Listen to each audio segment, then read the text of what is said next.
Welcome to Isa's Chaos Kitchen. Today we're gonna have some breakfast. So today's breakfast is croque madame or croque monsieur. I don't know the difference. I know that one has an egg. Madame is a sandwich that's very traditional in delis in Paris, I think. I might be making this up. Who cares? It doesn't matter. Basically, you have a sandwich, you fill it up with gruyere cheese and ham, you cover it in bechamel sauce, and then you broil it, then you put an egg on top of it, and it's great. What you need is bread, because you're making a sandwich, ham, and gruyere cheese, because this is French. So gruyere cheese, ham, whatever you want. I got this one. Dijon mustard, and then for the bechamel sauce, which is actually not bechamel, it's moyer, which is basically bechamel that you put gruyere into. It doesn't matter.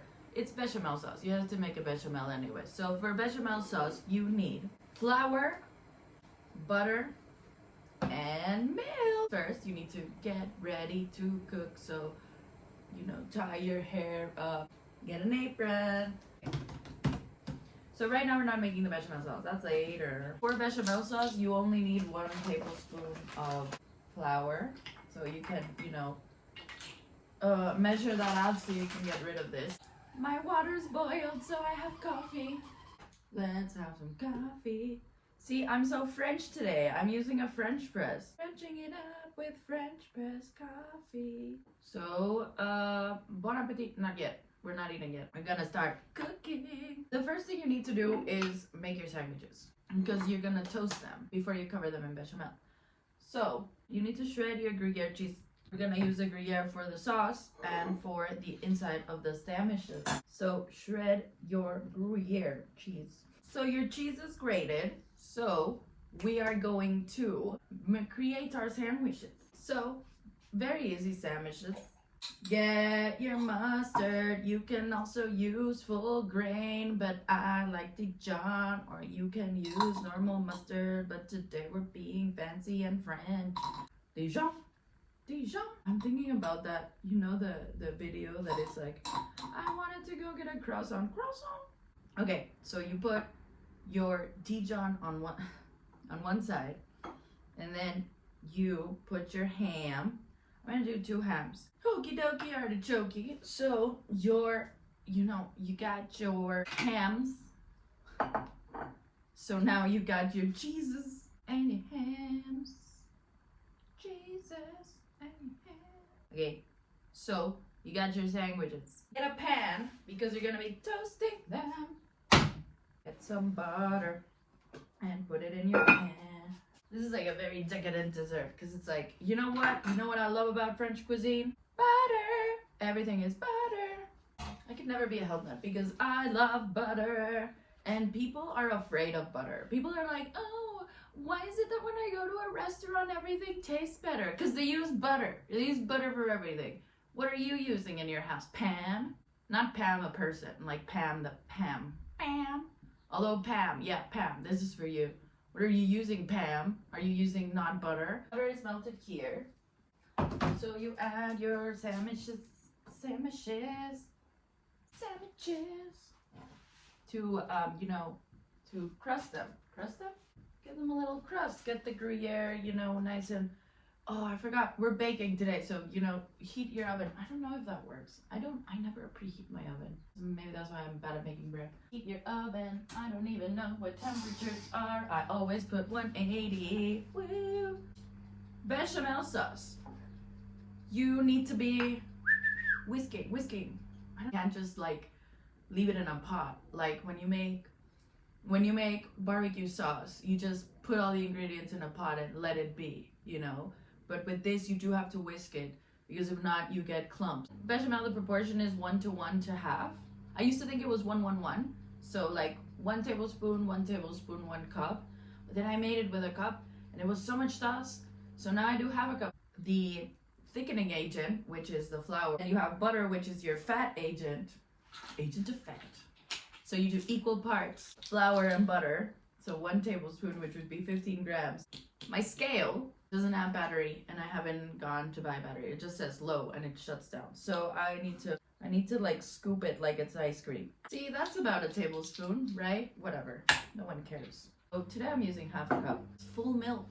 Ah, this is so fat. I don't drink full milk anymore, so this is so white, dude. Milk is heavy, but we are doing a heavy recipe. So my sandwiches are nice and toasty, so let's do the bechamel. So let's get ready to whisk. You do medium heat, right? Making bechamel, you can't see this, but it starts forming these little clumps that look like cookie because it is butter and, you know, flour. So you need to, once those starts forming, because the butter starts melting, you need to form these graham cracker colored clumps, because you're trying to mix the same amounts of the melted butter with your flour. So once these little clumps have formed, they look like cookie batter, right? Once the batter is formed, that's when you start adding your milk. You add your milk like in bits and pieces. The water is evaporating, so you just get the fat in the milk. So that's where you get your sauce from. I'm gonna add salt. My sandwiches are done. A little bit burned, whatever, it's fine. I'm gonna bake your breads. Bake it. Oh, will they fit? I'm making them fit. Fuck it. The good thing about bechamel is that if you start clumping it because you're doing other things, so you ignored it, you can just, you know, whisk as hard as you can, and that's how you get rid of clumps. I'm going to add nutmeg, because I'm fancy like that. So this, I added too much milk and now it's too watery, but then the magic of boiling away the liquid in the milk. So you just need to like get it to go away, to thicken. Thickening! No, it's thickening.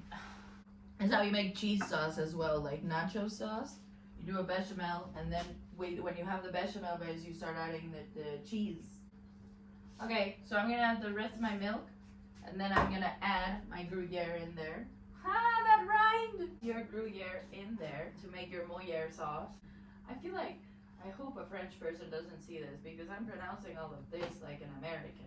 That sauce, it's so nice and white and delicious and yummy. So now you just put it on top of your sandwich. You gotta drown them in this, baby. Like, ooh, yes. You drown your sandwiches in this sauce. You drown your sandwiches in the sauce. Oh, this is gonna be so good, dude. I'm so excited to eat this. This smells amazing. It smells like melted gruyere. Hell yeah, hell yeah, hell yeah. Your sandwiches are covered in bechamel sauce. So what you do now is put a piece of gruyere on top, because you're going to broil your sandwiches. Sandwiches, sandwiches. Shake a boo, baby, shake a boo, baby. Was that in a Goofy movie? Or am I crazy? You know what happened to me the other day? Everybody was talking about the Goofy movie, how it's such a good movie. And I was like, yeah, I remember the Goofy movie. When I started reading the synopsis on Wikipedia, as you do, and you know what happened? I've never seen a Goofy movie.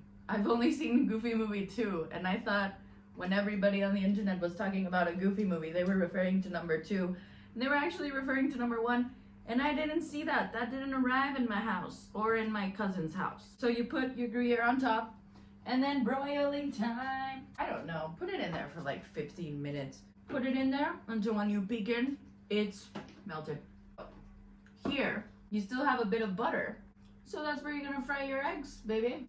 Eggs are very quick, so we don't want our eggs to start getting all, you know, cold and ugly.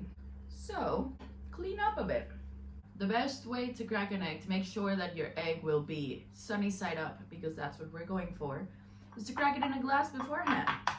Because that way, if it cracks incorrectly, like your yema, your yolk, you can like put it in a Tupperware and do scrambled eggs tomorrow. See?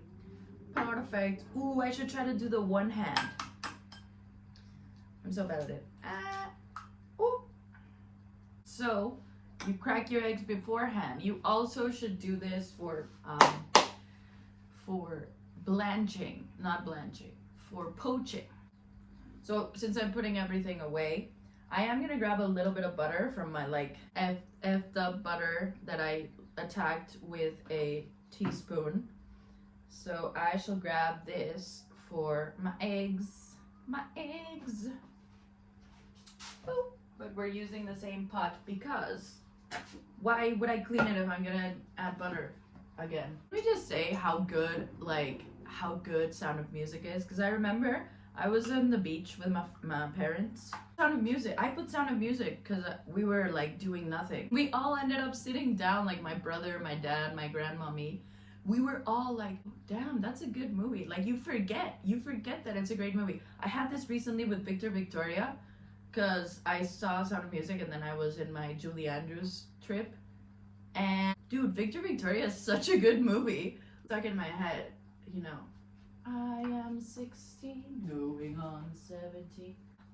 This is ready. Okay, so let's start cooking our eggs because this is gonna be like 5 minutes more. So that's what the eggs take to bake, to make, to hake. Start cooking your eggs. I was watching this YouTube video that was talking about how Hollywood, you know, it normalizes young girls being ready to date. You know, like the whole Lolita complex and like, oh, so you're so mature for your age. The person in the YouTube video mentioned 16 going on 17 as an example of older men hitting on younger women. But, okay, am I wrong?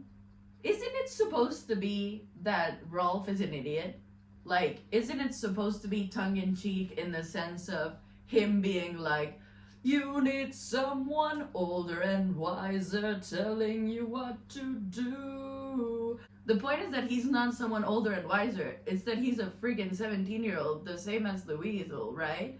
The point is that he's an idiot. I agreed with the video, but I was like, but you're using the wrong song. The point of that song is that he's an idiot. He's not older and wiser. He's acting all macho for his age. And then he kisses her and runs away because he's a 17-year-old boy.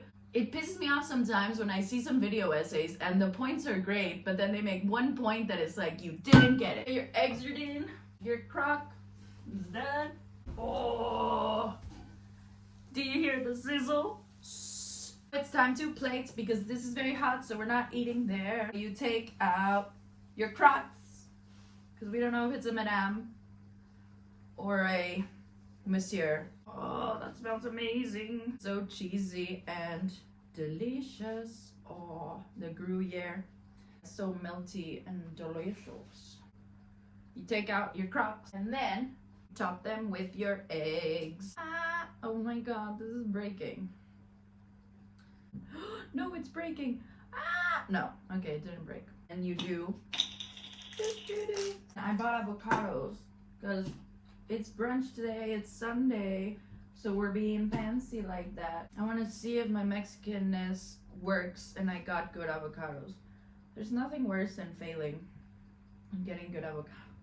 Let's see if I can still call myself a Mexican. Yes, I can! Woo! Being fancy right now. We're doing a whole brunch moment. If you don't know how to chop like this, don't chop like this. Did you see about all the people in the UK that were cutting their hands off? You know why? Because these English people, they were doing the Mexican mom trick. Don't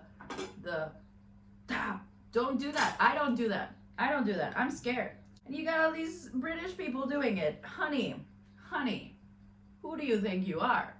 This trick, this is for the moms. This is advanced Mexican mom. Like, don't do it. Don't think you're an advanced Mexican mom. Mexican moms, don't mess with them. But don't think you can do it. Don't think you can do what they can do. Do not believe you have the skills of a Mexican mother, because you don't. Look at this. Look at how fancy we are. Look at how fancy we are. Let's try it. Look at this. Oh. Oh my god. Oh, that is so good, man. I'm gonna cry. Because the bread is toasted, but it like sucks the bechamel sauce. And then you get the runny yolk and the gruyere in the sauce. Oh, amazing. Amazing, 10 out of 10. Do this recipe, it's so good. So good. Bye.